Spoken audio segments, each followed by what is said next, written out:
మనం గనక గమనిస్తే కొన్ని ఇళ్లల్లో మనం ప్రవేశించగానే హాయిగా మనసుకు ప్రశాంతంగా ఉత్తేజంగా ఉన్నట్లు అనిపిస్తే మరికొందరి ఇళ్లల్లో ప్రవేశించగానే ఏదో ఒక రకమైన ఆందోళనకు మన మనస్సు గురి కావడము, చికాకుగా అనిపించడము జరుగుతుంది. దీనికి కారణం కొన్ని ఇళ్ళు పాజిటివ్ ఎనర్జీని, కొన్ని ఇళ్ళు నెగటివ్ ఎనర్జీని తలపిస్తాయి.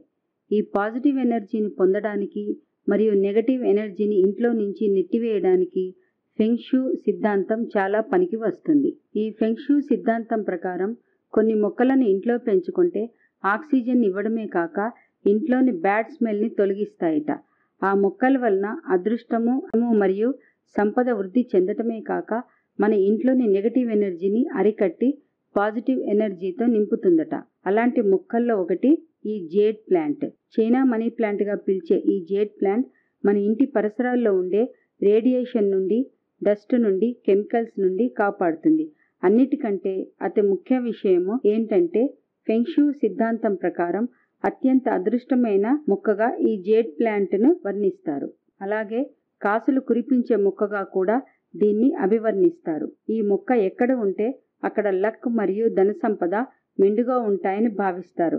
వ్యాపార సంస్థల్లో ఈ మొక్కను ఉంచడం వల్ల తమ వ్యాపారం వృద్ధి చెందుతుందని భావించేవారు చాలామంది ఉన్నారు. ఈ మొక్కకు ఎంతటి ప్రాధాన్యత ఉందంటే కొత్తగా పెళ్ళైన జంటకు, అలాగే కొత్తగా వ్యాపారం ప్రారంభించిన వారికి ఈ మొక్కను ప్రజెంట్ చేయడం చైనాలో ఆనవాయితీగా వస్తున్న ఆచారం. ఈ మొక్కను బహుమతిగా పొందటం తమ అదృష్టంగా చాలామంది చైనీయులు భావిస్తారు. ఈ సాంప్రదాయం మన ఇండియాలో కూడా మొదలైందని చెప్పొచ్చు. ఈ మొక్క చూడడానికి 2 అడుగుల ఎత్తులో ఉండి దీని ఆకులు కొన్ని ముదురు ఆకుపచ్చగాను, మరికొన్ని పసుపు, ఆకుపచ్చ మేళవించిన రంగులో ఉండి ఆకులను ముట్టుకుంటే మెత్తగా, నున్నగా మెరుస్తూ ఉంటాయి. సూర్యకిరణాలు సూటిగా పడకుండా ప్రకాశవంతమైన ప్రదేశంలో దీన్ని పెంచవచ్చు. ఈ ప్లాంటుకు వారానికి ఒక్కసారి సమృద్ధిగా నీరు అందిస్తే చాలు. దీనిని ఇంట్లో కానీ, బాల్కనీలో కానీ లేదా హ్యాంగింగ్ ప్లాంట్గా కూడా పెంచుకోవచ్చు. ఈ మొక్క ద్వారా మనకు ఫైనాన్షియల్ బ్లెస్సింగ్స్ కావాలి అనుకుంటే మాత్రం ఈ జేడ్ ప్లాంట్ని సౌత్ ఈస్ట్ కార్నర్లో ఉంచి పెంచడం మంచిది. ఈ జేడ్ ప్లాంట్ ఆకులు కాయిన్స్ని పోలి ఉండటం వలన దీనిని సంపదను ఇచ్చే మొక్కగా భావిస్తారు.